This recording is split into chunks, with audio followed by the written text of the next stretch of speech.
आज हम आपको कार्तिक पूर्णिमा के व्रत कथा के बारे में बताने जा रहे हैं, जिसे पूरा सुनते ही भगवान विष्णु आप पर कृपा करेंगे, जिससे आपके सारे कष्ट दूर हो जाएंगे तथा आपके घर में सुख समृद्धि और धन धान्य का वास हो जाएगा। तो आइए कार्तिक पूर्णिमा के इस व्रत कथा के बारे में जान लेते हैं। बस आपको इस वीडियो को अपने घर या दुकान में मोबाइल फोन पर चलाकर देखना है और ध्यान रहे इस वीडियो को पूरा लास्ट तक जरूर देखें और वीडियो पसंद आया तो लाइक करें तथा हमारे चैनल भक्ति वाला को जरूर सब्सक्राइब करें और कमेंट में भगवान विष्णु की जय जरूर लिखें। कार्तिक पूर्णिमा को हिंदू धर्म का सबसे पवित्र महीना माना जाता है।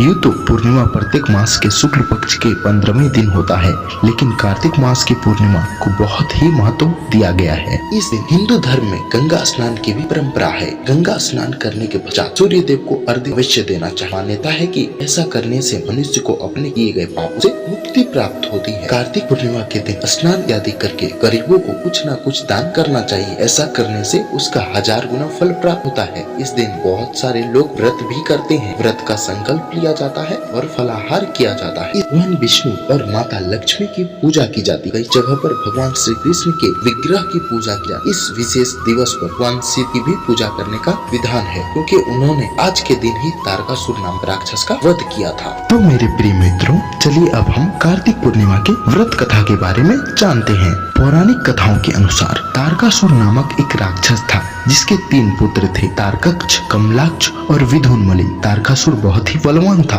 उसने धरती व स्वर्ग पर अपना आतंक मचा रखा था, जिससे परेशान होकर देवताओं ने शिव से उसका अंत करने की प्रार्थना की। उसकी प्रार्थना सुनकर भगवान शिव ने तारकासुर का वध किया। इससे देवता बड़े प्रसन्न हुए। उसके 3 पुत्रों को यह सुनकर बड़ा दुख हुआ और उन्होंने इसका बदला लेने के लिए ब्रह्मा जी की घोर तपस्या की। उनकी तपस्या से प्रसन्न होकर ब्रह्मा जी ने तीनों को वरदान मांगने को कहा। तीनों ने ब्रह्मा जी से अपने अमर होने का वरदान मांगा। ब्रह्मा जी ने अमरता के अलावा कोई और दूसरा वरदान मांगने को कहा। इसके बाद उन तीनों ने कुछ देर तक इस पर विचार किया और फिर ब्रह्मा जी से कहा, आप 3 अलग अलग नगर का निर्माण करें, जिसमें सभी बैठकर पूरी पृथ्वी और आकाश घूम सके, और 1000 साल के बाद जब हम मिलें तो हम तीनों के नगर मिलकर एक हो जाए। जो देवता इन तीनों नगर को एक ही वाण से नष्ट करने की क्षमता रखता है, वही हमारे मृत्यु का कारण बने। उन सब की नजर में यह एक असंभव कार्य था। ब्रह्मा जी ने उन्हें वह वरदान दे दिया। ब्रह्मा जी के निर्देशानुसार माया दानव ने उनके लिए स्थापना की।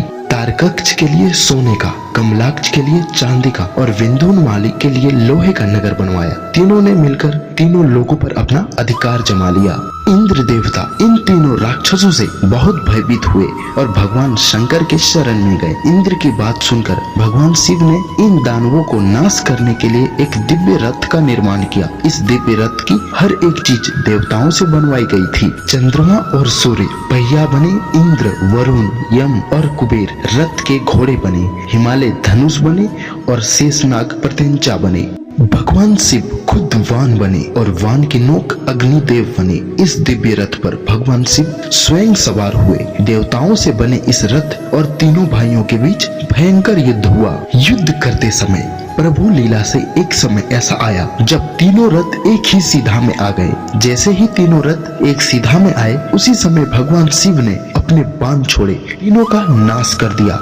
इसी वध के बाद भगवान शिव को त्रिपुरारी कहा जाने लगा। तो मेरे प्रिय भक्तों, ये थी कार्तिक पूर्णिमा की व्रत कथा। चलिए अब हम जानते हैं कार्तिक पूर्णिमा के पूजा विधि के बारे में। तो पूजा विधि इस प्रकार है कि कार्तिक पूर्णिमा के दिन सुबह जल्दी उठें। इसके बाद किसी पवित्र नदी पर स्नान करें। यदि संभव नहीं है तो घर में ही गंगा जल से स्नान करें। स्नान करने के बाद मंदिर में घी का दीपक जलाएं। इसके बाद भगवान विष्णु और माता लक्ष्मी को जल का अभिषेक करें। फिर विष्णु जी और माता लक्ष्मी को वस्त्र अर्पित कर भोग लगाएं। ध्यान रहे कि भोग लगाते समय उसमें तुलसी जरूर डालें। इसके बाद कार्तिक पूर्णिमा की कथा पढ़ें और अंत में भगवान विष्णु और माता लक्ष्मी की आरती करें। साथ ही चंद्रमा की पूजा भी जरूर करें। चंद्रमा को जल देने के लिए कच्चा दूध उसमें जरूर डालें। तो प्रिय भक्तों, ये थी कार्तिक पूर्णिमा की व्रत कथा और पूजा विधि। आपको वीडियो कैसा लगा कमेंट में जरूर बताएं,